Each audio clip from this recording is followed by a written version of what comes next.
और उस वक्त को याद करो जब लुकमान ने अपने बेटे को नसीहत करते हुए कहा कि बेटा,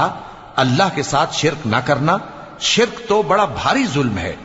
और हमने इंसान को, जिसे उसकी मां तकलीफ पर तकलीफ सहकर पेट में उठाए रखती है, फिर उसको दूध पिलाती है और आखिरकार 2 बरस में उसका दूध छुड़ाना होता है, मैंने ताकीद की है कि मेरा भी शुक्र करता रहे और अपने मां बाप का भी, कि तुमको मेरी ही तरफ लौट कर आना है। और अगर वो दोनों तुझ पर जोर डालें कि तू मेरे साथ किसी ऐसी चीज को शरीक करे जिसका तुझे कुछ भी इल्म नहीं, तो उनका कहा ना मानना। हां, दुनिया के कामों में उनका अच्छी तरह साथ देना और जो शख्स मेरी तरफ रुजू लाए उसके रास्ते पर चलना।